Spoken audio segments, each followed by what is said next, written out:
Барлықтарыңызға сәлем. Бүгін мен сендерге 20 ғасырдың 20 жылдары жылдар кезеңдегі Қазақстанның қоғамдық саяси өмірі туралы айтып кетем. Ендеше бірінші тақырыбымыз ол Қазақ АКСР-ның құрылуы және де Әлімхан Ермековтің қызметі. 1920 жылы қазақ халқының тағдырындағы шешуші кезеңдердің бірі болып келген. Бұл жылдар ғасырлар бойы бөлшектеніп келген қазақ жерлерін біріктіру және ұлттық мемлекетті жаңаша құру мәселесі қатты көтерілген. 20 жылдарға дейінгі біткен азамат соғыс осы азамат соғыс біткеннен кейін кеңес үкіметі бүкіл аймақтарға орнағаннан кейін қазақ зиялылары өз болашағын анықтайтын өте маңызды тарихи шараларды қолға алған болатын.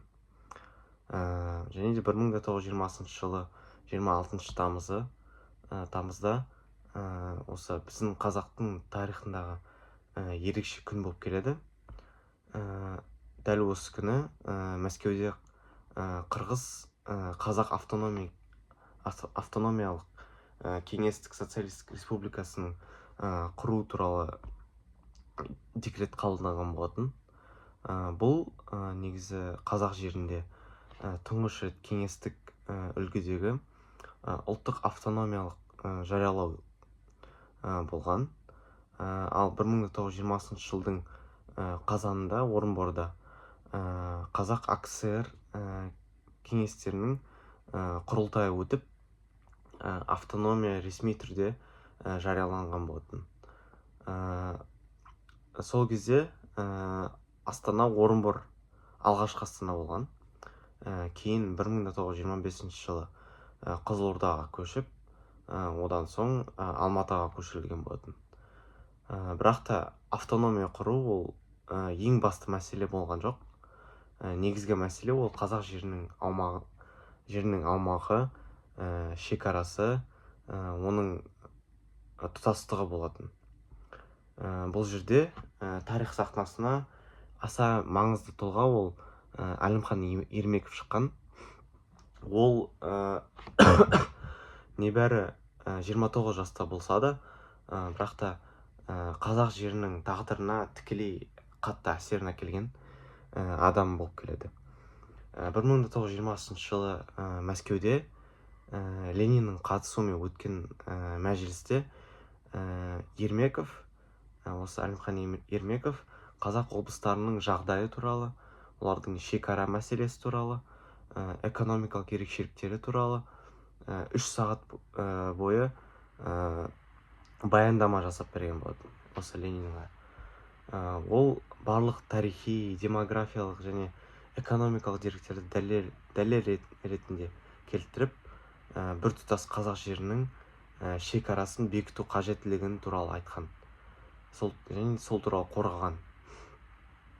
Ең маңызды жетістіктерінің бірі ол Семей, Ақмола, Қостанай, Торғай өңірлерінің, сондай-ақ Маңғыстау аймағының қазақ автономияның құрамына қайтарылуы. Бұл біздің қазіргі Қазақстанның аумағының негізі болып келеді. Ленин ол негізі осы Әлімхан Ермековтің дәлелдерін қорғап, қазақ жерлерін біріктіру жөнінде шешім қабылдаған болатын. Бірақ та Әлімхан Ермеков тек қана шекараны бекіткен жоқ. Ол қазақ автономиясын басқару жүйесін, білім беру ісін, жер-су реформаларын ұйымдастыруға қатысқан негізгі алғашқы инженер ғалымдарының бірі болып келеді.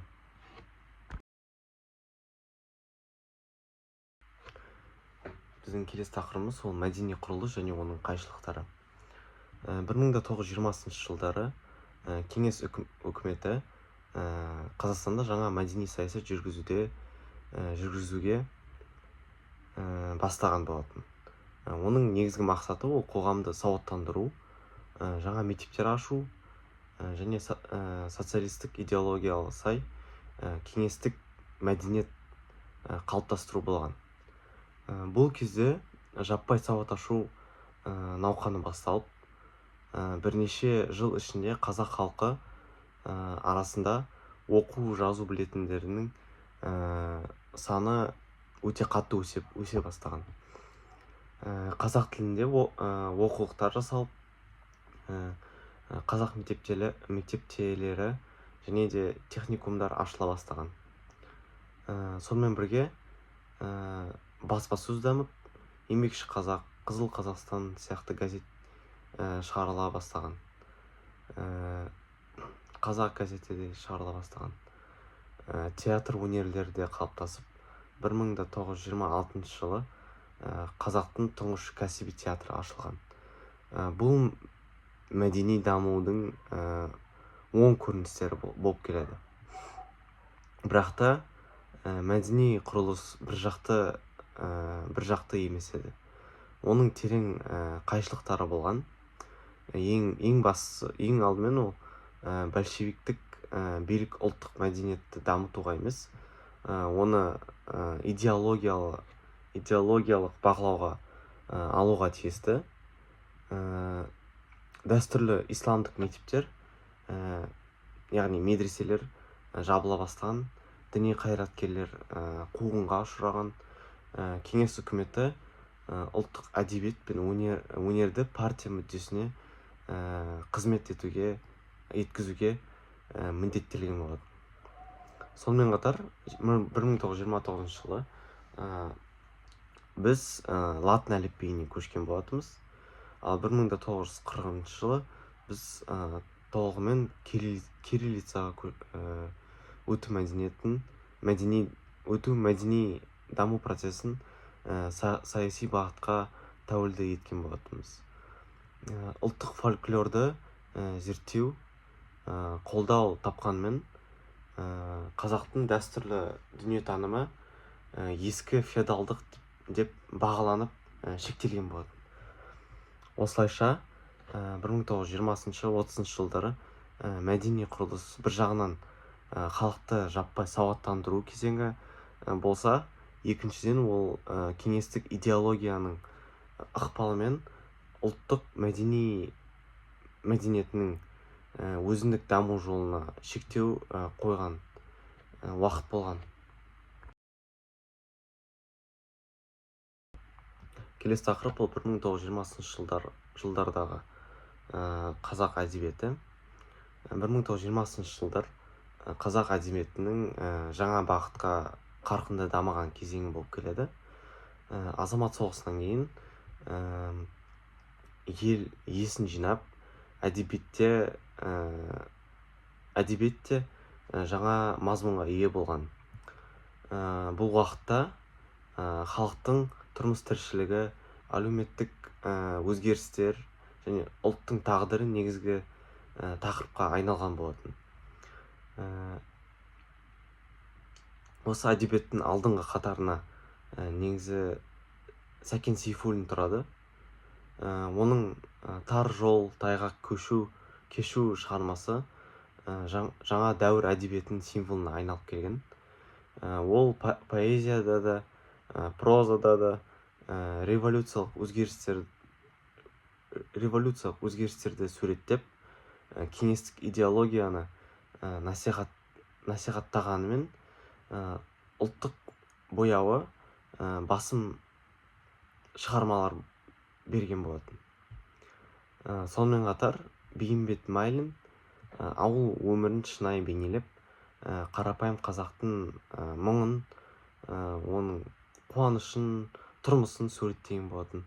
Оның әңгімелері және де повестері қазақ прозасының алтын қоры болып келеді. 1920 жылдардың тағы бір ірі қаламгері ол Ілияс Жансүгіров болып келеді. Ол қазақ поэзиясының жаңа биікке көтеріп, ұлттық тілдің көркемділігін, ой тереңділігін өте айрықша көтерген болатын. Мысалға, оның Күй, Құлагер сияқты поэмалары ол қазақ әдебиетінің інжу маржандары болып келеді. Осы кезеңде әдебиет тек көркемдік ізденіс қана емес, ол қоғамдағы өзгерістерді түсіндіру құралына айналған болатын. Жазушылар жаңа заманның қиындықтары туралы және де оның мүмкіндіктерін сипаттап, әлеуметтік әділетсіздік туралы, ұлттық сана туралы, мәдени жаңғыру тақырыптарын кеңінен қозғаған екен.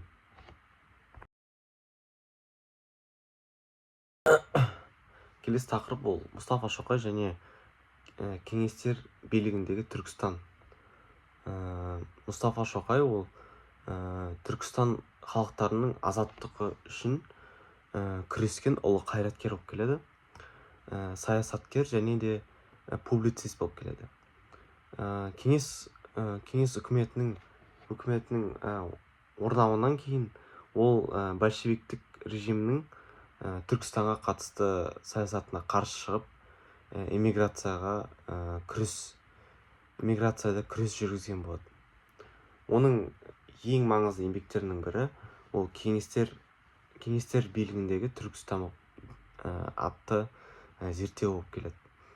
Осы зерттеуде, осы кітапта Мұстафа Шоқай кеңестік биліктің Түркістан халықтарына еркіндік бермегендігін, олардың ұлттық құқықтарынан шектелгенін жан-жақты талдайды. Осы Мұстафа Шоқай кеңес өкіметінің ұлттарға тәуелсіздік береміз деген уәдесі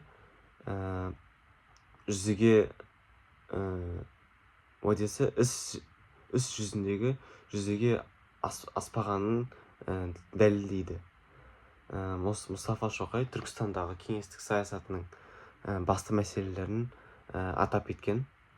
Ол жергілікті халықтарының басқарудан шектелуге, әскери күшпен басу, экономикалық ресурстарды орталыққа тәуелді ету, дінді жою саясаты және де мәдени ассимиляция болып келеді.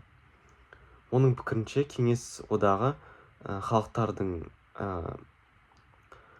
бостандығын сыйлаған мемлекет емес, керісінше орталық саясатының жаңа түрін жалғастыратын империя болып келеді деп санаған.